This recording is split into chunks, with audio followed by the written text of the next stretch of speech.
আলাইকুম সবাইকে। আমি মিস্টার জাহান লাবণী বলছি। আমার সকল ভাই বোনের আপনারা সবাই কেমন আছেন? নিশ্চয়ই অনেক বেশি ভালো আছেন, সুস্থ সুন্দর আছেন। আল্লাহর অশেষ রহমতে আপনাদের সবার দয়ায় আলহামদুলিল্লাহ আমরাও ভালো আছি। খুব সুন্দর একটা মিষ্টি সকাল দিয়ে আজকে ব্লগটি শুরু করলাম। আপনাদের সকলকে আমার ব্লগে স্বাগতম। তো সকালবেলা ঘুম থেকে উঠে পড়েছি, আসলে ফজরের নামাজ পড়েই আবার শুয়েছিলাম। তো ভাবলাম একটু বাইরের ভিউটা নেই, অনেক সুন্দর লাগছে সকালটা। হালকা হালকা বৃষ্টিও পড়ছে, রাস্তাঘাট নিরিবিলি একদম ফাঁকা। করোনার কারণে লকডাউন চলছে, লোকজন এমনিতেই কম, তারপরে অনেক সকাল, সেজন্য আরও কম। পাখির আনাগোনা আশেপাশে, কাক উড়ে যাচ্ছে, চিল উড়ে যাচ্ছে, দেখতে খুবই ভালো লাগছে। তো ভাবছি যে ভিডিওটা আজকে আবার কন্টিনিউ করি। সো আশা করছি সব ব্লগের মতন এই ব্লগটি আপনাদের সবার কাছে ভালো লাগবে ইনশাল্লাহ। আর ভালো লাগলে অবশ্যই আমার চ্যানেলটি সাবস্ক্রাইব করতে ভুলে যাবেন না।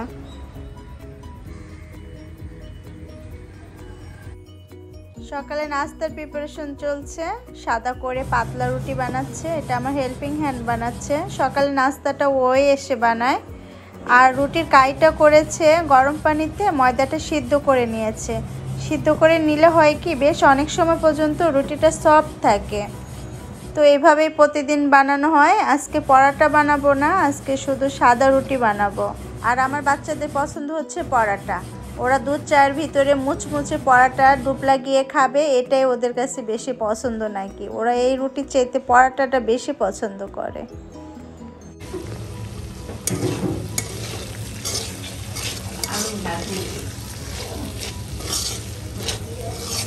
পাতলা রুটি আর আলু ভাজি।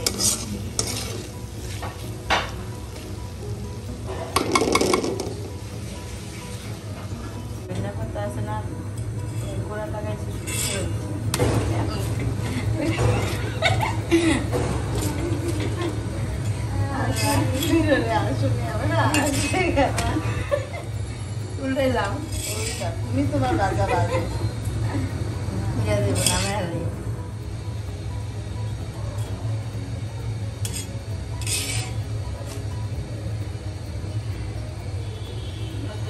রুটি বানাইতে আসছে,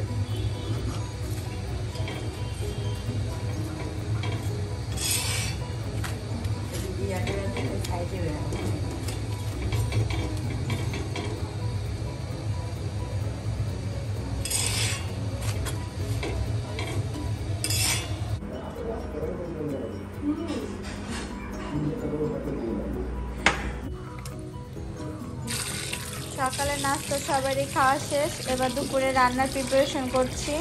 দুপুরে আজকে গরুর বিরিয়ানি রান্না করব, তার জন্য গরুর মাংসটা আগেই ভেজে নিয়েছিলাম। গরুর মাংসটা ডিপ রোস্ট হয়ে গিয়েছে, এবার ছোট ছোট পিস করে নিতে হবে। আর উপরে যে তেল চর্বি আছে এগুলো কেটে ফেলে দিব, ছোট ছোট পিস করে নিচ্ছি। একটা বিশেষ জায়গা থেকে 2টা কাঁঠাল দিয়েছে এক ভাই, তো কাঁঠালটা ভেঙে নিচ্ছি। খুবই মিষ্টি কাঁঠালগুলো, আর কোষগুলো বেশ বড় বড়। কাঁঠাল ভাঙতে কিন্তু আমার কাছে অনেক বেশি ভালো লাগে। আর এই কাঁঠালটা ভাঙছি, একটু কষও নেই, হাতে একটু কষও লাগছে না। অন্য সব কাঁঠাল ভাঙলে তো একটু কষ লাগে, কিন্তু এই কাঁঠালটা কোনো কষেই নেই। আর প্রিন্স পাখি আসছে, আমার কাক প্রিন্সটা, কাঁঠাল দিচ্ছি খেতে, মুখে নিয়েই দিবে দৌড়। দুষ্ট প্রিন্স। পার্সোনালি আমার কাছে একদম শক্ত কাঁঠাল পছন্দ না, আবার একদম নরমটাও খেতে ভালো লাগে না। যেমন এই কাঁঠালটা খুব বেশি পছন্দ, একটু রসালো। আর কাঁঠাল মুড়ি দিয়ে খেতে কিন্তু খুবই পছন্দ করি আমি, আমার মেয়ে তানহা। মুড়ি দিয়ে কাঁঠাল খেতে খুবই ভালো লাগে। শক্তটা তো আবার মুড়ি দিয়ে খাওয়া যায় না। আমার ছেলে 2টা কাঁঠাল পছন্দ না, তার সাথে একদম ধরেই না। বিরিয়ানির মাংসটা কিন্তু চুলায় বসিয়ে দিয়েছি আমি। পেঁয়াজটা হালকা একটু বাদামি কালার হওয়ার পরে মাংস দিয়েছিলাম, আর হচ্ছে কাঁচামরিচ বাটা দিয়েছি, আর দিয়ে দিচ্ছি রসুন বাটা, দিচ্ছি আদা বাটা, দিয়ে দিচ্ছি বাদাম বাটা। আজকে কিন্তু কোনো বিশেষ কোনো মশলা দিয়ে বিরিয়ানি রান্না করব না, বেসিক যে মশলাগুলো আছে ওগুলো দিয়ে বিরিয়ানি রান্না করব। দিয়ে দিচ্ছি গরম মশলা গুঁড়ো, দিয়ে দিচ্ছি জিরা গুঁড়ো। এখানে 2 কেজি গরুর মাংস আছে।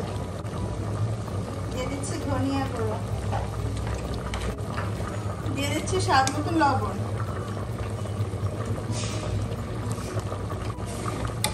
এবার সবকিছু ভালো মতো মিশিয়ে দিচ্ছি।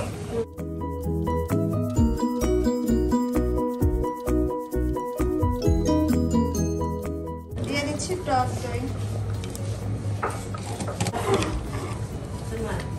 এবার মাংসের পানিটা শুকানো পর্যন্ত রান্না করে নিচ্ছি। কিছু আদা বাটিয়ে নিচ্ছি, একটু বেশি করেই বাটাচ্ছি যেহেতু সামনে কোরবানি ঈদ আসছে। জানি না এখনো কোরবানির কি প্ল্যান আসছে, আল্লাহ পাক জানে, তো বাটি একটু গুছিয়ে রাখছি আর কি।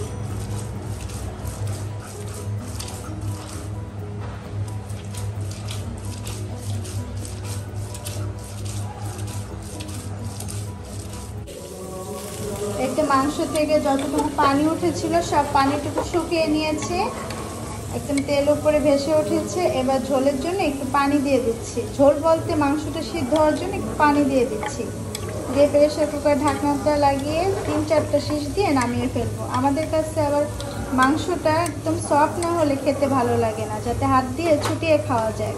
এবার প্রেসার কুকার ঢাকনাটা লাগিয়ে দিচ্ছি, ওয়েট করছি 4-5টা বাসি দেওয়া পর্যন্ত। কি তুমি দাঁড়ায় আসছো কেন? তোমার পেট ভরে নাই? সকাল থেকে তো খাওয়ার উপরেই আসছো। এই প্রিন্স, একটা আলু বখারা নাও। নাও, এটা খাবে না? এটা যে টক বুঝতে পারছি, এটা খাবে না। মাংস খাবে? খালি খেতে ইচ্ছা করে না তোমার? মাংস তো রান্না বসাইছি, পরে খাও। তেল চর্বি খেয়ে পেট তো একদম টবা টবা হয়ে গেছে। এটা ঠোকর দাও তো, ঠোকর দাও। বিরিয়ানির মাংসটা আমি এরকম একটা ফ্রাই প্যানে ঢেলে নিয়েছি প্রেসার কুকার থেকে। এবার এখানে দিয়ে দিচ্ছি কিছুটা টমেটো সস, দিয়ে দিচ্ছি কয়েকটা আলু বখারা, দিয়ে দিচ্ছি চাল। এখানে 700 গ্রামের মতন চাল হবে। দিয়ে দিচ্ছি চালের জন্য লবণ,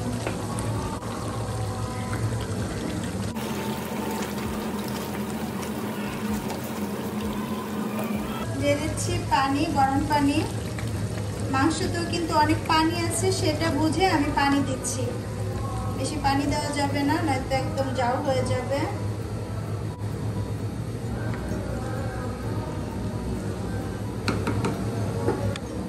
দিয়ে দিচ্ছি কয়েক চামচ গুঁড়া দুধ, দিয়ে দিচ্ছি কাঁচামরিচ।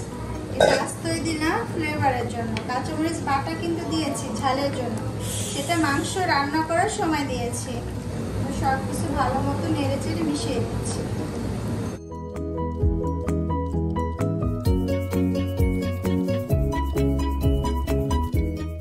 চুলার আঁচটা হাই হিট করা আছে, পানিটা একদম চালের সমান সমান হয়ে গেলে চুলাটা কমিয়ে দেব।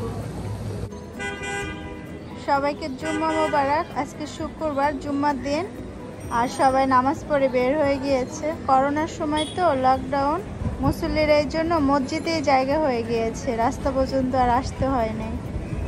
সবার নামাজ শেষ, নামাজ পড়ে বের হচ্ছে।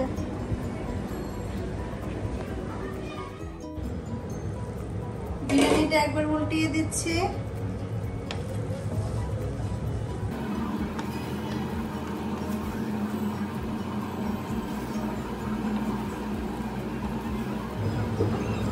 বিরিয়ানিটা কিন্তু আমার রান্না করা হয়ে গিয়েছে। আমি এবার কিছুটা ঘি দিয়ে দিচ্ছি।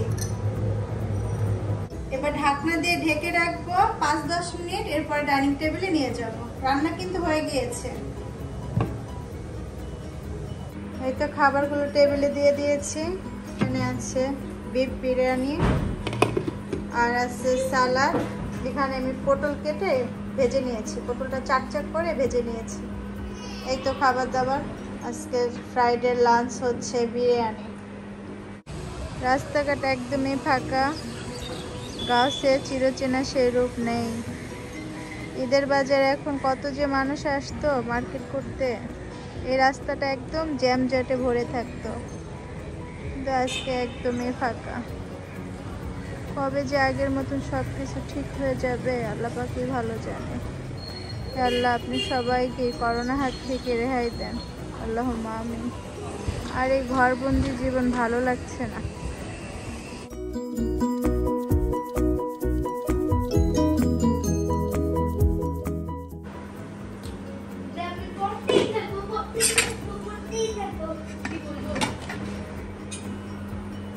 এই তো আমরা দুপুরে খাওয়া দাওয়া করতে চলে আসছি।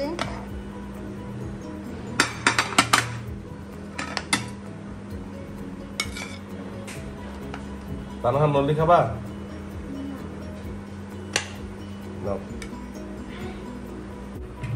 এই তো আমার খাবার নিয়ে নিয়েছি, এবার খাচ্ছি সবাই মিলে।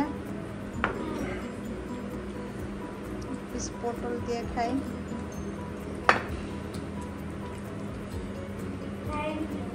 বিসমিল্লাহ। আলহামদুলিল্লাহ অনেক মজা হয়েছে। তোমরা আমাকে খাবে? হ্যাঁ, খুব মজা করে তোমরা আমাকে খাবে, আমাকে ভেজে ভেজে খাবে। আমি কত কষ্ট পাবো জানো? আমি রাতে তোমাদের ভয় দেখাবো, তো তাকে দেখো আমাকে রুটি বানিয়ে খাবে, পিজা বানিয়ে খাবে, আর কি কি বানাবে, নান পরোটা বানাবে, কি কি যে আমাকে করো। তোমাদের আমি খেতে আসছি, দাঁড়াও তার হাতে সব রেডি দেখো। বিকালে নাস্তা প্রিপারেশন করছি। রুটি বানাবো, ওটা বানাবো হচ্ছে নান পরোটা। পরোটা নানের ডোটা কিন্তু রেডি করে নিয়েছি। এবার আমি চিকেনগুলো একটু রেডি করে নিচ্ছি। আমি আজকে হানি গ্রিল চিকেন বানাবো, তার জন্য চিকেনটা একটু কাঁটা চামচ দিয়ে খুঁচিয়ে দিচ্ছি যাতে এটার ভিতরে ভালো মতন মশলাটা যেতে পারে।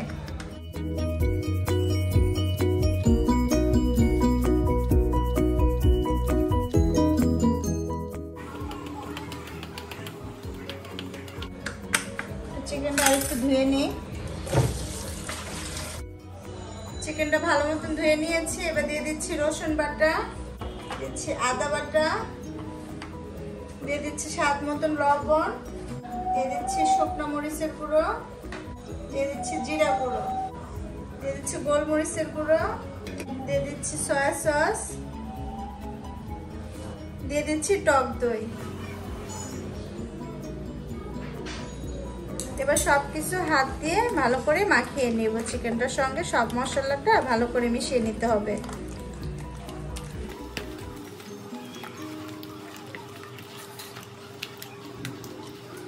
চিকেনটা মশলার সঙ্গে ভালো মতন মাখানো হয়ে গিয়েছে। এভাবে আমি সন্ধ্যা পর্যন্ত ম্যারিনেট করার জন্য রেখে দিই। যেহেতু সন্ধ্যার নাস্তা বানাবো, সন্ধ্যা পর্যন্ত এভাবেই থাকবো। একটা ঢাকনা দিয়ে ঢেকে রাখছি। হানি চিকেন গ্রিলের জন্য আমি হচ্ছে সসটা রেডি করে নিয়েছি বাটির ভিতরে কিছুটা হানি, আর তার সঙ্গে দিয়ে দিচ্ছি গোলমরিচের গুঁড়ো, তার সঙ্গে দিব সয়া সস,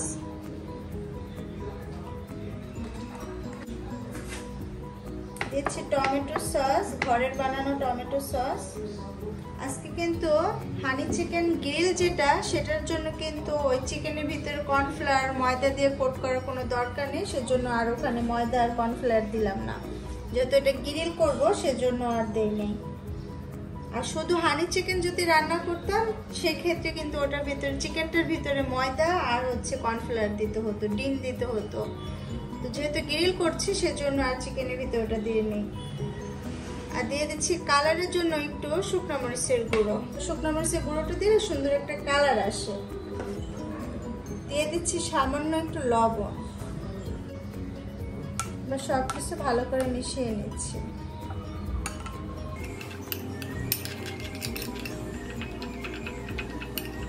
সসটা ভালো করে রেডি করার পরে আমি একটা সাইডে রেখে দিব, যাতে গ্রিলটা করার সময় খুব সহজে সসটা ঢেলে দিতে পারি। এজন্য আগে থেকে একটু রেডি করে রাখলে কাজটা একটু সহজ হয়। মিশানো হয়ে গিয়েছে, এবার ঢাকনা দিয়ে ঢেকে একটা সাইডে রেখে দিচ্ছি।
আসরে আজান দিয়ে দিল।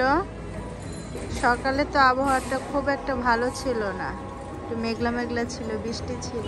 বেলা বাড়ার সাথে সাথে কিন্তু ভালোই রোদ উঠেছে। আজকে দিনটা ভালোই সুন্দর যাচ্ছে আলহামদুলিল্লাহ। রাস্তায় কিন্তু বিজিবির গাড়ি টহল আছে। সন্ধ্যা নাস্তা বানাবো, সেজন্য আমার হচ্ছে বাটার দরকার। ফ্রিজ থেকে বাটার বের করে নিচ্ছি। ডিপে ছিল তো, একটু আগে বের করে নিলে নরম হয়ে যাবে না। আর এটা হচ্ছে পাউরুটি। পাউরুটির যে প্রথম অংশ আর শেষের অংশটুকু পোড়া থাকে, বাচ্চারা ওটা তো খেতে চায় না। আমি আবার ফেলে দিই না, আমি কি করি, এটা হচ্ছে ডিপ ফ্রিজে রেখে দিই, কারণ বাইরে রাখলে নষ্ট হয়ে যাবে। বেশ অনেকগুলো যখন জমে তখন এটা আমি গুঁড়ো করে ব্রেড গাম বানিয়ে নিই।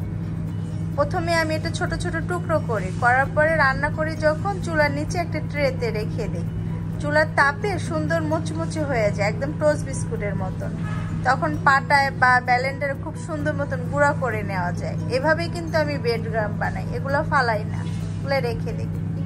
তো অনেকগুলো কথা বলে ফেললাম, চলেন এবার নাস্তা বানাই গিয়ে বাচ্চাদের জন্য। হানি গ্রিল চিকেন রান্না করার জন্য একটা গ্রিল প্যান চুলা দিয়ে দিয়েছে। এবার আমি দিয়ে দিচ্ছি কিছুটা বাটার।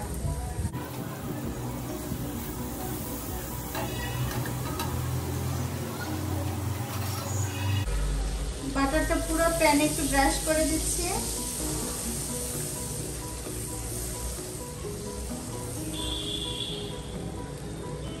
গ্রিল প্যানটা গরম হয়ে গিয়েছে। এবার আগে থেকে ম্যারিনেট করে রাখা চিকেনটা আমি দিয়ে দিচ্ছি।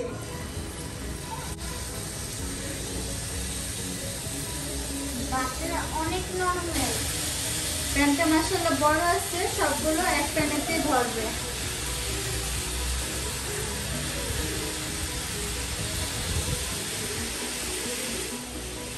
মশলাটা একটু ব্রাশ করে দিচ্ছি।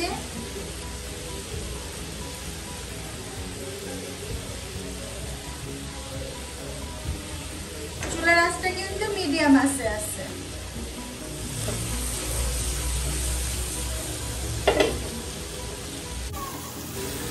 চিকেনটা একবার একটু উল্টিয়ে দিচ্ছে। কে কে গরু কেনার প্রস্তুতি নিচ্ছেন? আমার বাচ্চারা তো আমার মাথা খারাপ করে ফেলছে, গরু কিনবে কবে, গরু কিনবে কবে, কোরবানি ঈদ হবে কবে। তো প্রতিদিন জিজ্ঞেস করে কবে কিনবে, কবে কিনবে, গরুটা কবে এনে দিবে। আবার এই পিঠে একটু করে মশলা ব্রাশ করে দিচ্ছি। ওরা আমার মাথা খারাপ করে ফেলছে। 3টা বাচ্চা সমানভাবে আমাকে মাথা খারাপ করে ফেলছে, গরু কিনবে কবে। এত বলছে সময় আসুক, ইনশাল্লাহ আল্লাহ যদি চায় দিব, কিনবো। কে শুনে কার কথা? প্রতিদিন মনে 1000 বার জিজ্ঞেস করবে গরু কিনবে কবে। বাচ্চারা আমাকে ডিস্টার্ব করে গরু কিনবে কবে এটা জিজ্ঞেস করে, আর আমি আপনাদের ভাইয়াকে ডিস্টার্ব করি গরু কিনবেন কবে। আপনাদের ভাইয়া বলে এবার তো গরুর হাটই বসবে না, গরু কোথায় কিনবো। তো দেখি কি হয়, আল্লাহ ভরসা, আল্লাহ যা চায় তাই হবে, আল্লাহর উপর তো কারো হাত নেই। আলহামদুলিল্লাহ গত বছর কোরবানির গরুর ভিডিওটা কিন্তু আমার 1.5 লাখ প্লাস ভিউ হয়ে গিয়েছে আলহামদুলিল্লাহ। কিন্তু দুঃখের ব্যাপার, আপনারা কিন্তু সবাই আমার চ্যানেলটা সাবস্ক্রাইব করে যান নাই। কেন বলেন তো আমাকে? আপনি যদি সাবস্ক্রাইব করে যেতেন তাহলে আমি সিলভার প্লে বাটন পেয়ে যেতাম না? বলেন তো, আপনারা প্লিজ সাবস্ক্রাইব করবেন। আমার যে ইউটিউব অ্যানালিটিক্স আছে ওটাতে আমি দেখি সাবস্ক্রাইব না করে ভিডিও দেখে চলে যায়। কেন ভাই, সাবস্ক্রাইব করতে কষ্ট হয়? প্লিজ সাবস্ক্রাইব করে যেন। আমি সাবস্ক্রাইব করার কথা এমন একটা বলি না, কেন জানেন, আমার এক তো মনেও থাকে না, সেকেন্ডলি আমি ভাবি যার ভালো লাগবে সে নিজ দায়িত্বে আমার চ্যানেলটি সাবস্ক্রাইব করে যাবে। আর ভালো না লাগলে তো তাকে যতই বলি সে সাবস্ক্রাইব করবে না, রাইট? এজন্য আমি ওভাবে বলি না সাবস্ক্রাইব করবেন। আমার বড় ছেলে, আমার বাচ্চারা বলতে বলতে এখন বলি যে সাবস্ক্রাইব করবেন, প্লিজ সাবস্ক্রাইব করবেন। আজকের ভিডিওতে শুরুতেই বলছি সাবস্ক্রাইব করবেন। ভালো লাগে আপনারা যখন ভালো ভালো কমেন্ট করেন না, তখন খুব উৎসাহ জাগে যে না, চ্যানেলটা একটু বড় হোক, ভালো লাগে। এই তো আপনারা আমার সঙ্গে থাকবেন, এভাবে সাপোর্ট করবেন। আপনাদের সাপোর্টের কারণে কাজ করতে আরো ভালো লাগে, মনে চায় যে প্রতিদিন ভিডিও করি। আপনারা সবাই যেভাবে আমাকে উৎসাহ জাগান, সেই কারণে আরো ব্লগ দিতে ইচ্ছা করে আমার। আর যারা আমাকে এ পর্যন্ত সাপোর্ট করে আসছেন সেই শুরু থেকে, আপনাদের সবাইকে thank you so much again. আর কে কে বলেন তো আমার কোরবানির গরুর যে ভিডিওটা দেখে আমাকে সাবস্ক্রাইব করেছেন, আমাকে চেনেন, কোন ভিডিও থেকে আমাকে চেনেন আমাকে একটু কমেন্ট করে জানিয়েন তো প্লিজ। আমার তো মনে হয় বেশিরভাগ মানুষ এই গরুর ভিডিওটা থেকে আমাকে চেনে, কারণ ওই ভিডিওটা ভাইরাল হয়েছে। তো হানি চিকেন গ্রিলটা আস্তে আস্তে কুক হতে থাকো। ওকে একটু মারি। দেখাতে ভয় দেখিয়েছ। মেরে দিলাম। বুটটাকে মেরে ফেলেছি। আর এই রুটির ডোটা কিন্তু পিজার ডোটা যেভাবে করি ঠিক ওইভাবেই করেছিলাম, এজন্য আর দেখানো হয় নাই। অরিগানো বাদ দিয়ে শুধু ইস্ট, চিনি, লবণ আর দুধ দিয়ে আমি ডোটা বানিয়েছিলাম। কিছুটা সয়াবিন তেল দিয়েছিলাম, এভাবে ডোটা বানিয়েছি। এখান থেকে ছোট ছোট লেচি কেটে নিচ্ছি নান পরাটা বানানোর জন্য। এতটুকু করে নিলেই হবে। এভাবে লেচি কেটে রাখছি।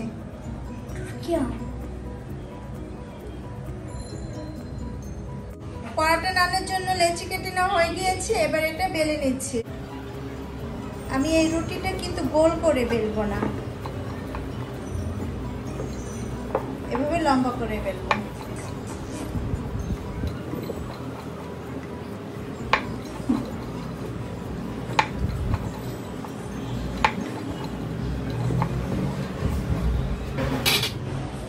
কাঁটা চামচ দিয়ে একটু খুঁচিয়ে দিচ্ছি যাতে খুব বেশি ফুলে না যায়। বেলা হয়ে গিয়েছে, এবার একটা প্লেটে রেখে দিচ্ছি। কিছুক্ষণ একটু রেস্টে রাখবো যাতে রুটিটা একটু ফুলে ওঠে। কিছুক্ষণ রেস্টে রাখছি। এভাবে সবগুলো রুটি বেলে নিচ্ছি।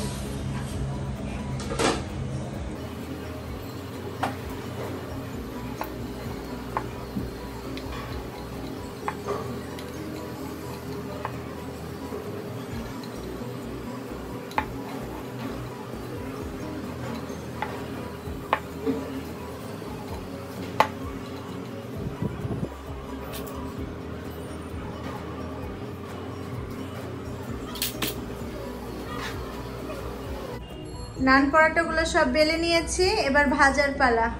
এবার ভেজে নিচ্ছি, ডুবো তেলে ভাজতে হবে। তেলটা বেশ ভালোই গরম হয়ে গিয়েছে, এবার পরাটা নানগুলো ভেজে নিচ্ছি।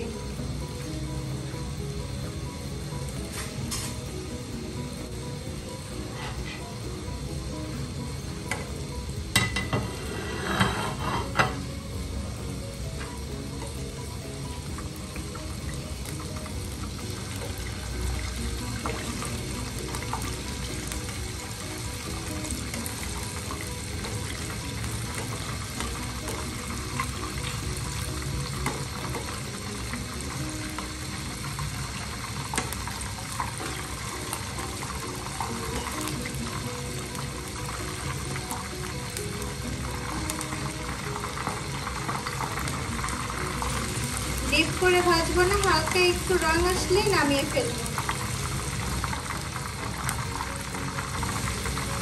এটা হয়ে গিয়েছে, তেল ঝরিয়ে নিচ্ছি, সাইড দিয়ে আরেকটা দিয়ে দিচ্ছি। কত সুন্দর হয়েছে দেখতে, খুবই লোভনীয় হয়েছে। এইভাবে একে একে সবগুলো পরাটা নান ভেজে নিচ্ছি।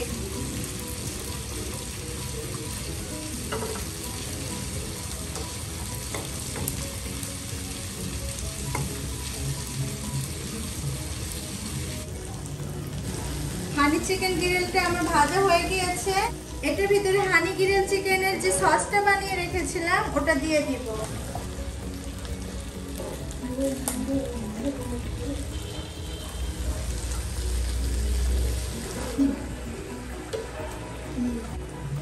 এবার এই সসের সঙ্গে ভালো মতো মিশিয়ে নিচ্ছি।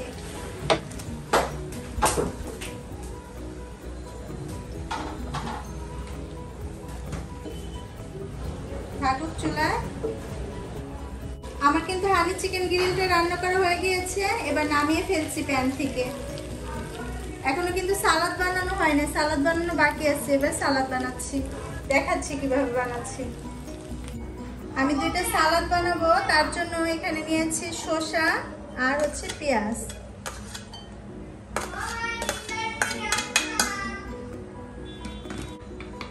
দিয়ে দিচ্ছি টক দই। ডিপ ফ্রিজে ছিল তো, বের করার পরে বরফ ছোটার পরে এরকম লিকুইড হয়ে গিয়েছে। ডিপে টক দই রাখার পরে যে টক দইয়ের একটা ক্রিমি টেক্সচার, এটা কিন্তু থাকে না, পানি পানি হয়ে যায়। আমার ক্ষেত্রেও সেটাই হয়েছে।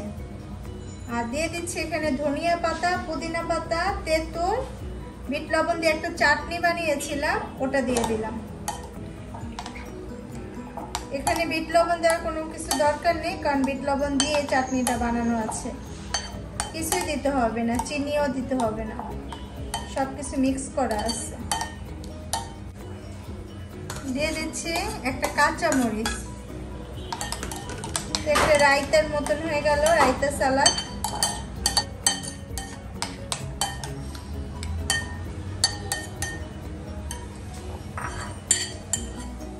তাহলে টেবিলে রেখে আসো।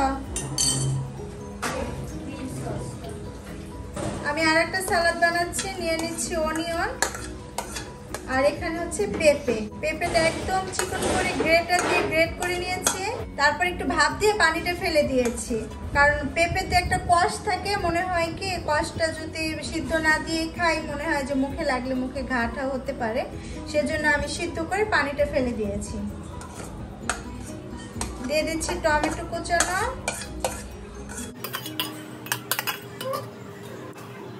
দিয়ে দিচ্ছি তার সঙ্গে ঘরের বানানো মেয়োনিজ। ভালো করে মিক্স করে দিচ্ছি। এখানে আর কিছু দেওয়ার দরকার নেই, কারণ মেয়োনিজের ভিতরে সবকিছু দেওয়া আছে। এই সালাডটা খুবই ইয়ামি হবে, আমার ঘরে সবাই এই সালাডটা অনেক বেশি লাইক করে। হয়ে গিয়েছে আমার সালাডটা বানানো।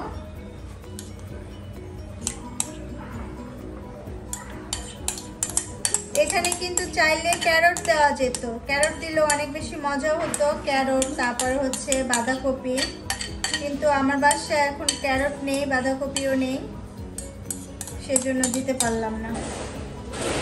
তো হয়ে গিয়েছে সালাড। বাচ্চাদেরকে এবার নাস্তা খেতে দিয়ে দিচ্ছি। এই তো আমার নাস্তা বানানো হয়ে গিয়েছে, বাচ্চাদেরকে খেতেও দিয়ে দিয়েছি। এখানে আছে হানি চিকেন গ্রিল, আর আছে পরাটা নান। এখানে 2 ধরনের সালাদ নিয়েছে, আছে কোকো কোলা আর টমেটো সস। এই তো আজকে নাস্তা। সো আজকের মতন ভিডিওটি এখানেই এন্ড করতে চাচ্ছি। আপনারা সবাই অনেক বেশি ভালো থাকবেন, সুস্থ থাকবেন, আর আমাদের জন্য দোয়া করবেন। আর আমার চ্যানেলটি যদি ভালো লাগে অবশ্যই সাবস্ক্রাইব করতে একদমই ভুলবেন না। আজকে চলে যাচ্ছি, আল্লাহ যদি বাঁচিয়ে রাখে, ইনশাল্লাহ অন্য কোনো দিন নতুন কোনো ব্লগ নিয়ে চলে আসবো। আল্লাহ হাফেজ।